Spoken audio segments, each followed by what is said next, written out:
So hello बालकों, शुरुआत करते हैं question number 113 of rotational motion से।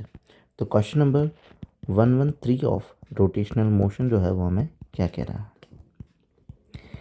रोटेशनल मोशन का क्वेश्चन नंबर 113 ये कह रहा है कि a stone is attach to a end of the string. मान लो कि कोई स्टोन है जो कि अटैच है किसी न किसी स्ट्रिंग के साथ में। Weld in a horizontal circle, किसी एक हॉरिजॉन्टल सर्कल के अंदर क्या कर रहा है, वेल्ड कर रहा है with a constant speed. Speed जो है वो उसकी क्या है, कांस्टेंट है।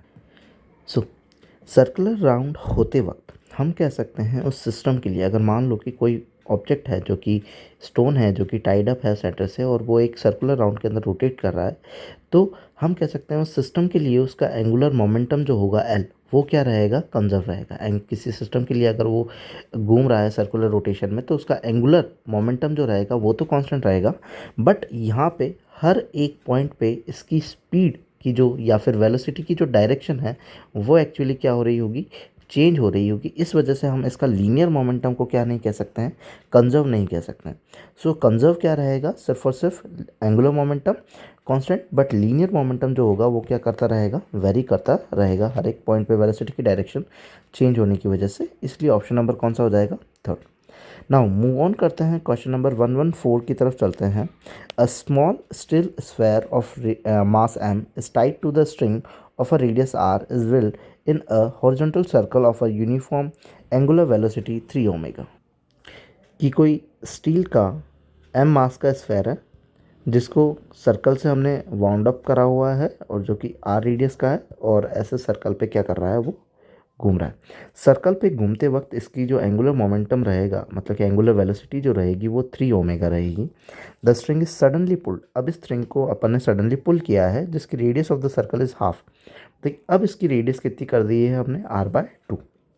न्यू एंगुलर वेलोसिटी मतलब नया ओमेगा जो डैश होगा वो हमें चाहिए। एक्चुअली सर्कुलर पे रोटेशन करते वक्त हम कह सकते हैं इनका एंगुलर मोमेंटम जो रहेगा वो कंजर्व रहेगा। L1 vector is equal to L2 vector, that means हमें ये बता रहा है कि इनिशियल मोमेंटम जो होगा वो फाइनल मोमेंटम के क्या रहेगा, बराबर रहेगा, क्योंकि कंजर्व रहेगा। सो इनिशियल मोमेंटम की बात करें तो इनिशियल मोमेंटम को हम लिख सकते हैं I omega one is equal to I omega two, I two omega two I one omega one. I क्या है, आई हमारा मोमेंट ऑफ इनर्शिया है। मोमेंट ऑफ इनर्शिया का लिखा जाता है M R square omega one जो कि हमारा 3 ओमेगा इज इक्वल टू, हम यहाँ पे इसको रफ कर सकते हैं ना।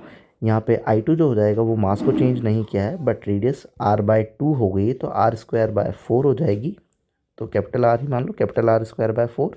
और हमारा ओमेगा डैश जो है वो हमें फाइंड करना है। एम से एम कैंसिल आउट हो जाएगा, r² से r²। सो ये 12 omega is equal to omega dash. तो हमारा नया ओमेगा जो होगा वो कितना हो जाएगा, 12 हो जाएगा। तो ऑप्शन नंबर कौन सा हो जाएगा, फोर्थ। मूव ऑन करते हैं, क्वेश्चन नंबर 15 की तरफ चलते हैं कि if the earth we are to suddenly contract. अगर मान लो कि अर्थ जो है वो सडनली कॉन्ट्रैक्ट करता है to half of its present size, that means कि एम मास है, आर रेडियस है, तो हाफ उसकी प्रेजेंट साइज की मतलब r/2 हो गए विदाउट चेंजिंग इट्स मास, मतलब कि m तो कांस्टेंट रखा। The duration of a new day will be, नया डे का ड्यूरेशन क्या रहेगा, ठीक है। इसके लिए हम क्या लिख सकते हैं, हमें एक्चुअली सर्कल मतलब कि अर्थ जो है वो एक्चुअली क्या कर रही है, इसके एक्सिस के अलोंग क्या कर रही है, रोटेट कर रही है। बाद में भी एक्सिस के अलोंग ही क्या करेगी, रोटेट करेगी। तो किसी न किसी ओमेगा से रोटेट कर रही है। हमें एक्चुअली में ओमेगा इज वॉट 2π/t और टाइम पीरियड वहाँ से निकल जाएगा। अगर अर्थ अभी भी रोटेट करे, बाद में अगर कोई भी रोटेशन हो रहा होता है तो हम कहते हैं कि उसका एंगुलर मोमेंटम जो रहेगा वो क्या रहेगा, कंजर्व रहेगा। सो दोनों साइड में अपन एंगुलर मोमेंटम को कंजर्व कर लेते हैं। अर्थ का पहले वाला angular momentum is equal to earth का बाद में वाला एंगुलर मोमेंटम। सो पहले वाले एंगुलर मोमेंटम के लिए हम लिख सकते हैं I1 omega one is equal to I2 omega to.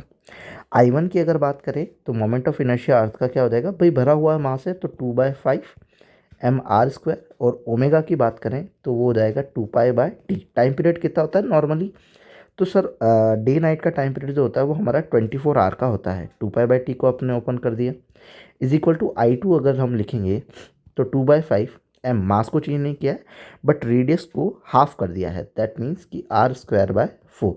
और omega dash is what 2π/t। Now ये टाइम पीरियड आ जाएगा 2π से 2π, mr से mr² कट गया, 2/5 से कट गया, 4 6 24।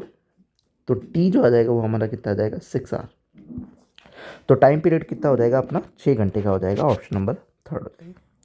नॉर्मली ये a round disc of moment of inertia out, मतलब कि कोई एक राउंड डिस्क है जिसका मोमेंट ऑफ इनर्शिया I2 है, about this axis passing through its plane, मतलब कि कहाँ से, ये अगर डिस्क है तो इसके यहाँ से सेंटर से एक्सिस से पास करता हुआ ना रही through the centre, placed over the another disc of moment of inertia I2। अच्छा, किसी I2 वाली डिस्क के ऊपर इन्होंने क्या कर दिया, I1 वाली डिस्क के ऊपर रख दिया। एक्चुअली में मान के चलो ये कोई डिस्क थी हमारी जो कि क्या थी, I1 वाली थी, जिसका एंगुलर मोमेंटम क्या है, I1 है, which is rotating with an angular velocity omega, और इसका एंगुलर वेलोसिटी ओमेगा है। अब हमने कोई डिस्क लाई और जो कि इसके ऊपर रख दी जो कि क्या थी, I2 थी। तो पहले घूम कौन रही थी ये, तो सर इसका जो एंगुलर मोमेंटम है वो कंजर्व रहेगा बाद वाले एंगुलर मोमेंटम से। बाद वाला एंगुलर मोमेंटम क्या हो जाएगा, the final angular momentum of the combination of the disc, मतलब कि इन दोनों को ऐड कर दिया तो ये दोनों नॉर्मली क्या हो जाएंगे, ऐड हो जाएंगे। दैट मीन्स कि तुम्हारा I1 प्लस I2 हो जाएगा, और इन दोनों से बाद में जो आएगा वो क्या आएगा, कहीं ना कहीं ओमेगा डैश, कुछ ओमेगा डैश से घूम रहा होगा, तो वो फाइनल एंगुलर वेलोसिटी ही पूछ रहा है जो कि उस वाले के बराबर हो जाएगी। तो तुम ओमेगा डैश जो होगा वो क्या हो जाएगा, I1 ओमेगा अपॉन में I1 प्लस I2। सो ऑप्शन नंबर कौन सा हो जाएगा, सेकंड। नॉर्मली तुम्हें क्या करना है, एंगुलर मोमेंटम को कंजर्व करना है इन क्वेश्चंस के अंदर। अगर सर्कुलर रोटेशन अगर हमारा चल रहा होता है, जैसे कि अगर हम ये कहते हैं कि कोई एक्सटर्नल फोर्स बाहर से नहीं लग रहा होता है, तब हम लीनियर मोमेंटम जो है बॉम्ब ब्लास्ट वाले का कंजर्व कर लेते हैं। उसी बेसिस पे हम भी यहाँ क्या कर रहे हैं कि अगर रोटेटिंग बॉडी है तो उसका एंगुलर मोमेंटम हम क्या कर रहे हैं, कंजर्व कर रहे हैं। नाउ 117 की अगर बात करें तो a thin disk of mass capital M of radius r is rotating about its axis constant angular velocity omega, मतलब मान लो कि ये डिस्क है और ओमेगा वेलोसिटी से ये क्या कर रही है, रोटेट आउट कर रही है। जब ओमेगा से ये रोटेट आउट कर रही है, कैपिटल M मास की है, the four object each of mass small m are kept gently to the opposite end of the two perpendicular diameters of the disc, मतलब कि एक मास m यहाँ रखा जो कि स्मॉल m का है, मतलब कि डायमीटर के अलोंग रखा जो कि परपेंडिकुलर है। सो स्मॉल m के जो मासेस हैं वो हमारे रखे हुए हैं। हमें पता है कि एक्सिस ऑफ रोटेशन से इन सब की जो डिस्टेंस होगी वो रेडियस के बराबर बराबर ही होगी। The angular velocity of the disc will be, मतलब कि क्या है, पहले एंगुलर भाई पहले किससे घूम रहा था sir, m r square by 2। Sir ये क्या है, moment of inertia of disc, किसका, moment of inertia of disc का है, इनटू में ओमेगा, किसी न किसी ओमेगा से घूम रहा होगा। सर क्या कर रहे हो, देखो एक्चुअली में हम मोमेंटम को क्या कर रहे हैं, एंगुलर मोमेंटम को कंजर्व कर रहे हैं। एंगुलर मोमेंटम को कंजर्व कर रहे हैं तब हम कह रहे हैं कि एक्चुअली हमारा इनिशियल एंगुलर मोमेंटम जो है वो m r स्क्वायर बाय 2 है। सर ये क्या है, moment of inertia, I omega लिखना है। So moment of inertia disc का ये रहा, और ओमेगा हमने माना है कि ओमेगा है। अब यहाँ पे अपन ने 4 मास रख दिए तो वो तो इसका जो है ही है m r square by 2, plus अब क्या हो जाएगा सर, अब 4 मासेस आ चुके हैं स्मॉल m के, तो small m 4 small m r, क्योंकि एम आर स्क्वायर होता है ना भाई, क्या होता है एम आर स्क्वायर ही होता है ना कि नॉर्मली कहीं भी परपेंडिकुलर एक्सिस पे निकालना होता है M R square moment of inertia, और इसका ओमेगा डैश हो जाएगा। अब ये ओमेगा डैश एक्चुअली में हमें फाइंड करना है।